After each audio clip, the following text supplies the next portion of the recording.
Did you know magnesium is a cofactor in more than 300 enzyme systems that regulate diverse biochemical reactions in the body, including protein synthesis, muscle and nerve function, blood glucose control, and blood pressure? Magnesium is required for energy production, oxidative phosphorylation, and glycolysis. That's a mouthful. How do you know if you're getting enough? Signs and symptoms of possible magnesium deficiency include restless leg syndrome, agitation, insomnia, muscle stiffness, cramping, and aches. Well, where do you find magnesium? Food sources include raw almonds, leafy greens like cooked spinach and chard, raw cashews, pumpkin seeds, black beans, avocados, and my favorite, dark chocolate. Don't forget those Epsom salt baths, and be smart about supplementation. This has been the One Life Radio Fueling Champions Minute.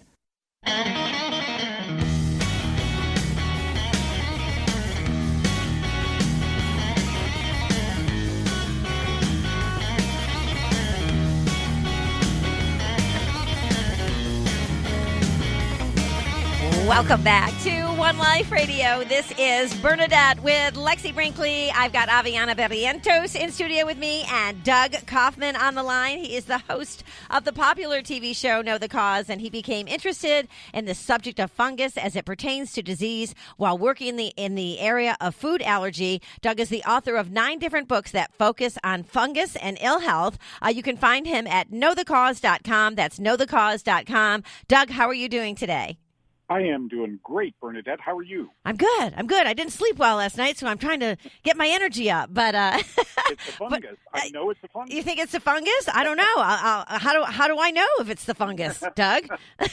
Oh my gosh, there's so many people with so many fungus. Bernadette, I just went to Orlando and spoke to neurologists about fungi interfering. You know, they're neurotoxic very often, and I know you wanted to talk about antibiotics in the gut and.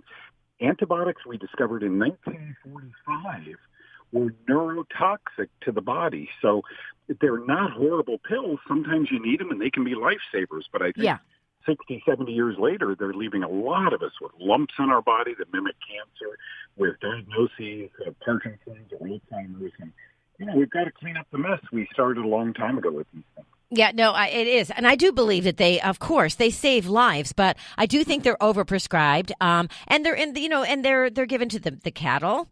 They're given to, they're given to so many animals, and we consume them through our food, which I think is very dangerous. Would you agree? You know, what's interesting, we don't sell the majority of antibiotics to pediatricians or dentists or human markets. We sell them to the agricultural industry. Absolutely. So chickens and pigs and lambs and cows, take these things all the time in their short lifespan. They stay on antibiotics because years ago, Bernadette, they realized they were growth promoters. Yeah. And, farmers, probably 50 years ago said, well, they're going to prevent the animals from getting infections. But in fact, they grew much larger when they were on antibiotics, so we just kept them on antibiotics. Right. No coincidence, then, that kids who take antibiotics very often grow up to be obese. Right. Well, and it's in our food. So if you eat a lot of meat, you're going to consume it. So, and I think I probably read the same book. I remember reading that, and I believe that 70% of the antibiotics that are produced are sold, as you said, to agriculture. It's very interesting indeed, for sure. So if you do have to take antibiotics, so what do antibiotics do to our gut bacteria, Doug? So understand that antibiotics can be lifesavers because they kill bacteria, but they are what we call indiscriminate bacteria killers. 70 years ago, we didn't know there was good bacteria growing on our skin and our gut, etc. Now we know that most bacteria is good, almost all of it, until it turns and gets nasty, and then we need to kill it with an antibiotic.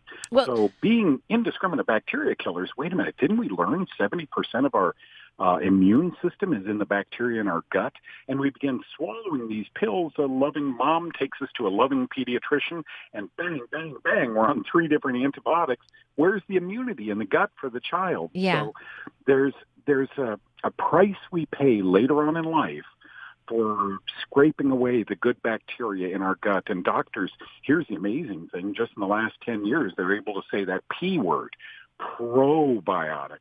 Prior to this, they really didn't know the damage that was being done to the gut. Mm-hmm.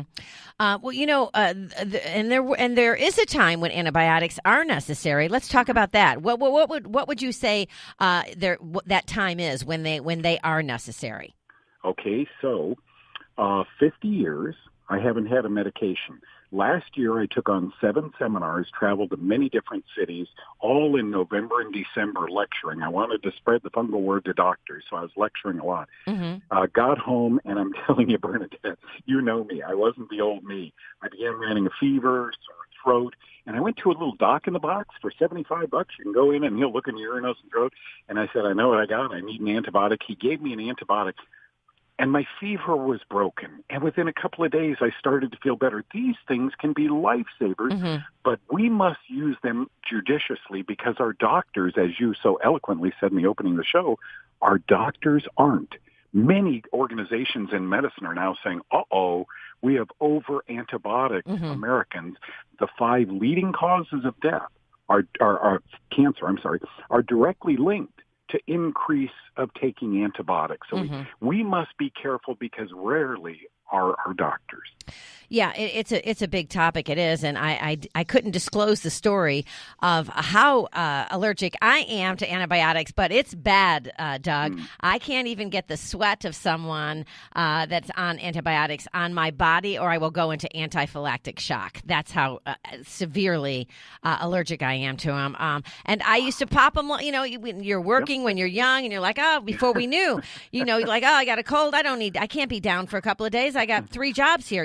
I need to get some antibiotics, and you knock out a Z-Pack and you'd be back on your feet. You had no idea what you were doing to your overall health.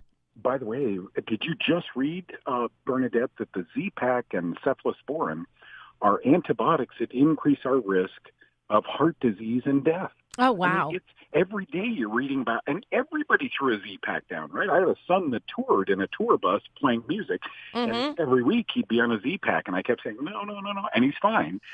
But in rare instances, we now notice that people have heart attacks or strokes or heart disease, coronary artery disease, induced by the Z-Pack or cephalosporin. Well, and I have to say, when you were sick, I'm not so sure you should have taken those antibiotics, Doug. I think you should have gone to bed and gotten some rest and let your fever do the natural thing and maybe pump your body full of some vitamin C and vitamin D. No? Bernadette, you know me so well. You know what it took to get me to drive down to that doctor. You must have been really sick. Yeah. Really dying. I knew I had pneumonia, actually. Oh, wow. Take me out. So, 4 or 5 days later, bang, I was a little better. And thank God for the antibiotic. Yeah. Okay, so let's say someone out there has just done that, taken some antibiotics. What do they do to rebuild their gut bacteria and get it reestablished? Well, once again, since they're indiscriminate bacteria killers, you lost a lot of good bacteria in your gut. Fortunately, you lost the bad, too. Now we simply need to replenish the forest, replant the trees, reseed. And that's done with the higher strains of probiotics. There are many good ones. In the old days, there was Lactobacillus acidophilus. You'd take that like in yogurt. Now we're realizing that there are many different strains, trillions of good bacteria in our gut. So newer probiotics have come on the market, and they're quite good at restoring. And people say, how often do we have to take these? If you take an antibiotic for a week, I'd take a probiotic for 6 weeks. And through that 6-week period, you should begin to notice, the bowels are working a little better and so forth. And then you can slowly stop taking them. But probiotics are on the market today, and they work wonderfully. Yeah. And I have a few that I use. One of them is Ether Elixir, which is not available anymore. So I don't know what I'm going to do. I haven't thought about it yet. But let me ask you this. So how do we keep our gut bacteria healthy on a daily basis? What are some of the tips that you can give us? Okay, so to these doctors, I just lectured on, neurotoxicity. So antibiotics and alcohol. And I'm going to say this. Okay, I won't. It appears as though a diet filled with greens, phytochemicals, is a diet that encourages the good bacteria in our bellies to grow. Conversely, a diet very high in carbs, pasta and bread and potatoes, high starch foods, seem to feed the bad guys the yeast overgrowth in the belly, so they starve out the bacteria. So make wise dietary choices. Soda pop, no. Cup of coffee from time to time, okay. Glass of wine from time to time, okay. My concern is, as I read and I study mycotoxicology, that a glass of wine every night is okay until you hit the wall. Don't hit the wall, Bernadette. This show has gone so well, and you've caught on through America. So don't hit the wall. Go, Bernadette, you can now have a glass of wine a month. All right. Well, or how about a glass of wine a night or an hour? How about a glass of wine an hour? Especially red wine. It's good for you. It's fermented, right? Yeah. Well, two schools of thought. You can have the resveratrol. Go down to the health food store and get it. That's the component of red wine that is so healthy. I'm joking about once an hour. I know you.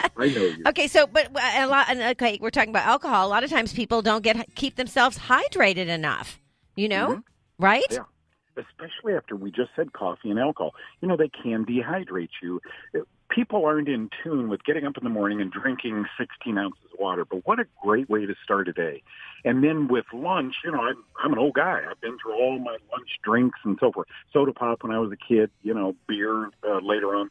And now I just order a bottle of water in a restaurant, $1.50, and that's what I drink. So do hydrate yourself, and that, again, takes care of the good flora in the belly. Yeah. Well, and stress. What about stress? Oh, my gosh. We're learning so much about cortisol, the stress hormone. The higher stress, the more you're depleted in everything from macro to micronutrients. And stress is really a killer. I like phosphatidylserine, or PS. You can get in a health food store. There are many, many good products that are anti-stress now. Keep your stress levels down, and the little good guys in the belly love you more. Absolutely. Doug, always a pleasure. Thank you so much for jumping on the air with us today. My pleasure, and congratulations. Love the show. Oh, thank you so much, Doug. You're so sweet. Thank you so much. Everyone, you can find Doug Kaufmann at knowthecause.com. We've got Dr. Jonny Bowden coming up. Stay tuned, everyone. You're listening to One Life Radio.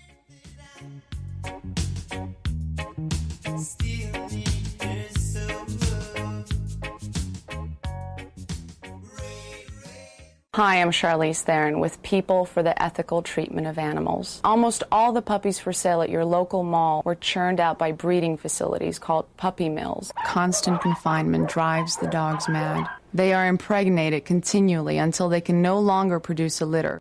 If you choose a dog from the mall, a dog you could have saved from the pound will die. Contact PETA to learn how you can make a difference at 757-622-PETA or visit PETA.org. Wellbeing Journal is a remarkable bi-monthly health publication esteemed by intelligent readers worldwide. It's available in print or digital, single issues or subscription. Its focus is on living a happy, healthy life and preventing or healing illnesses naturally.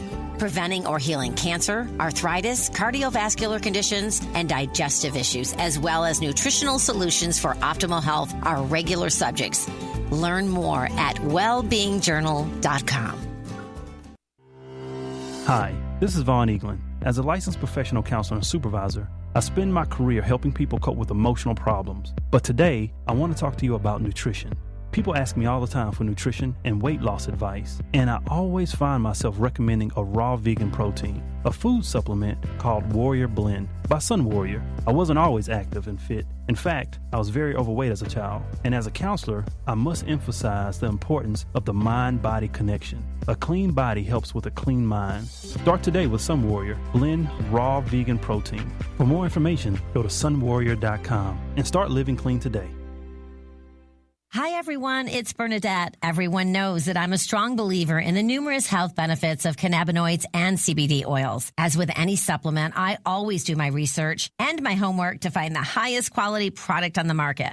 That's why I'm so happy to announce our partnership with the H Hemp Company, founded by a group of the most experienced and respected names in the CBD community. H Hemp offers a line of innovative products that are all natural and tested for quality. Choose from flavorful oils, restorative body balm, and minty breath spray, all at affordable prices. And for every H-Hemp product sold, the company makes a donation towards the fight against opioid and anti-anxiety drug addiction, an epidemic affecting millions of families across the nation today. H-Hemp products produce a sense of calm, fight post-workout inflammation, and the company gives back to our community. What more could we ask for? Search online for H-Hemp Company and use the code OLR for 20% off your first order. That's OLR for 20% off your first order.